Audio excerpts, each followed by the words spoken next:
Hello friends, team सबल हिल की ओर से जारी सीटेट सीरीज में मैं निरंजन कुमार आप सभी का वेलकम करता हूं। और आज हम लोग सीटेट शिक्षक सीरीज में बढ़ेंगे अगले अध्याय की ओर, जो हमारा है बाल केंद्रित एवं प्रगतिशील शिक्षा। तो इस अध्याय का डिटेल एपिसोड पहले ही आ चुका है, आप लोगों ने उसे देख लिया होगा और उसका नोट्स भी बना लिया होगा। तो चलिए, अब आपके इम्तिहान की बारी है कि क्या आप इस चैप्टर से 6 लगाने में कामयाब हो सकते हैं। क्या आप सभी के 6 सवालों के सही जवाब दे पाते हैं।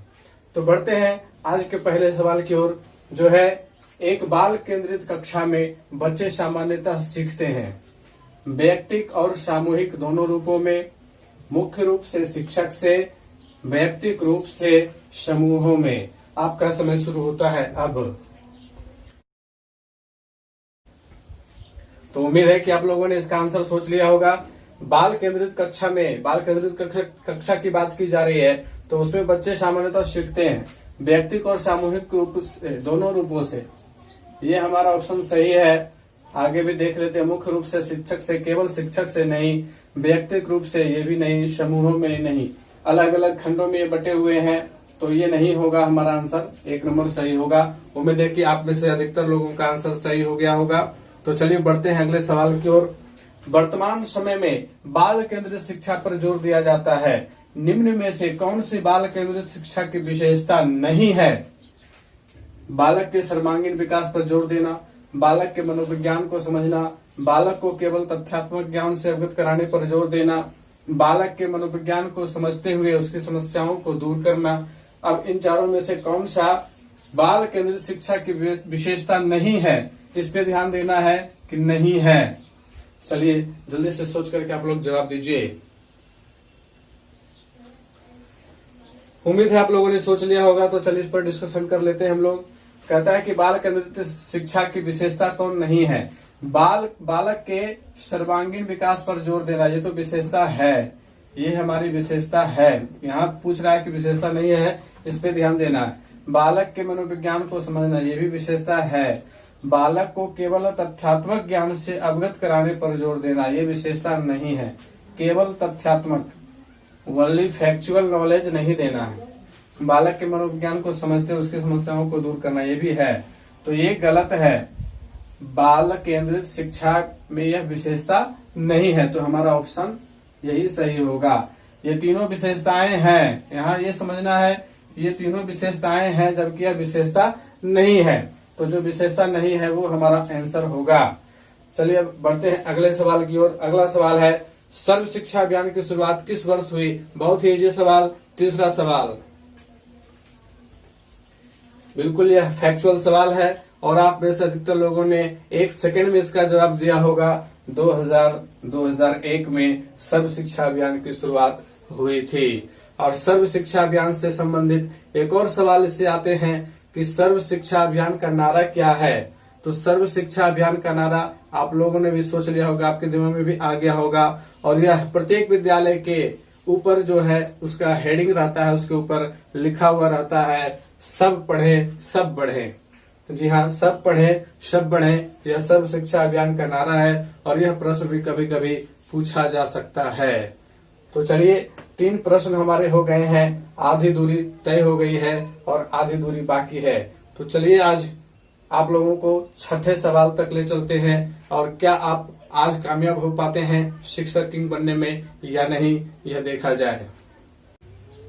तो आइए बढ़ते हैं चौथे सवाल की ओर। चौथा सवाल है बाल केंद्रित शिक्षा के समर्थक के तौर पर आपके अनुसार निम्न में से किसका महत्व सर्वाधिक है। पहला ऑप्शन, शिक्षक बालक के व्यक्तित्व का कहाँ तक विकास कर पाता है। दूसरा ऑप्शन, शिक्षक कितना ज्ञानी, आकर्षक और गुणयुक्त है। तीसरा ऑप्शन, शिक्षक अपने विद्यालय को कितना अधिक भव्य दर्शा पाने में सक्षम है। चौथा ऑप्शन, शिक्षक की पहचान का दायरा कितना विस्तृत है। तो इन चारों में से कौन सा ऑप्शन सही होगा, जल्दी से इसका आंसर दीजिए और आज का चौका लगाइए। उम्मीद है आप लोगों ने सोच लिया होगा कि बाल केंद्रित शिक्षा के समर्थक के तौर पर आपके अनुसार निम्न में से किसका महत्व सर्वाधिक है।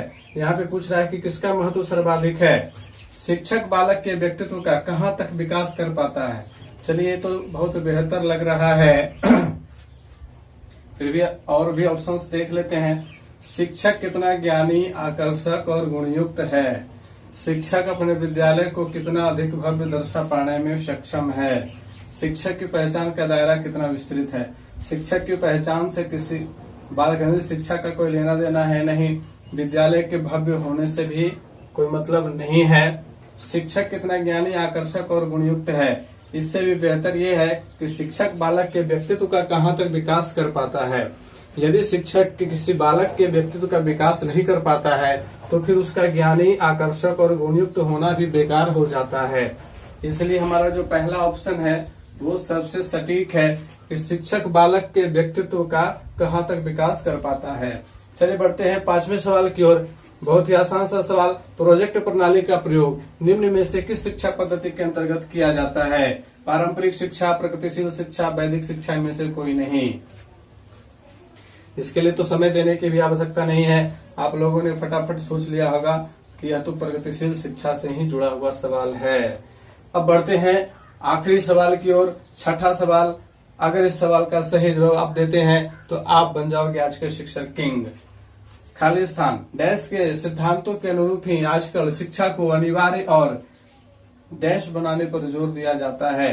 इन दोनों खाली स्थानों पर आप लोगों को भरना है। कौन सा इन चारों में से सटीक रूप से भराएगा। प्रगतिशील शिक्षा सार्वभौमिक, सार्वभौमिकता प्रगतिशील, बाल केंद्रित शिक्षा आवश्यक, प्रगतिशीलता निःशुल्क। चलिए थोड़ा सा समय में सोच करके जल्दी से जवाब दीजिए।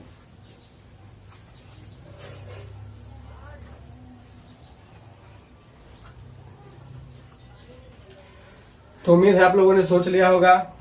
अब इस पर विश्लेषण कर लेते हैं हम लोग। खाली स्थान यहाँ भी है और यहाँ भी है कि सिद्धांतों के अनुरूप यदि हम प्रगतिशील शिक्षा को यहाँ भरते हैं, प्रगतिशील शिक्षा के सिद्धांतों के अनुरूप ही आजकल शिक्षा को अनिवार्य और सार्वभौमिक बनाने पर जोर दिया जाता है। ये तो सही लग रहा है। खैर आगे भी चेक कर लिया जाए। सार्वभौमिकता के सिद्धांतों के अनुरूप ही आजकल शिक्षा को अनिवार्य और प्रगतिशील नहीं, ये तो उल्टा हो गया। बाल केंद्रित शिक्षा के सिद्धांतों के अनुरूप ही आजकल शिक्षा को अनिवार्य और आवश्यक नहीं, आवश्यक नहीं है। यहाँ अगर निःशुल्क रहता तो हो सकता था। प्रगतिशीलता के सिद्धांतों के अनुरूप ही आजकल शिक्षा को अनिवार्य और निःशुल्क बनाने पर जोर दिया जाता है। यहाँ पे निःशुल्क से ज्यादा बेहतर है सार्वभौमिक। शिक्षा सबके लिए अनिवार्य और सार्वभौमिक होना है, यही प्रगतिशील शिक्षा का लक्ष्य है। हमारा पहला ऑप्शन सही होगा। तो चलिए आज के शिक्षण एपिसोड का यहीं पे अंत होता है। उम्मीद है कि आप लोगों में से कई लोगों ने 6 प्रश्नों के सही जवाब दिए होंगे। तो यदि आप लोगों ने सभी प्रश्नों के सही जवाब दिए हैं तो कमेंट करके हमें बताइए और कमेंट में लिखिए आई हिट द 6। तो चलिए मिलते हैं फिर से अगले एपिसोड में। और अभी बाल केंद्रित एवं प्रगतिशील शिक्षा पर ही 2-3 एपिसोड और आएंगे शिक्षक क्लासेस के।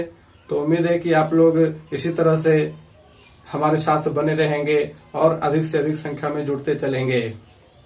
तो आज के लिए धन्यवाद।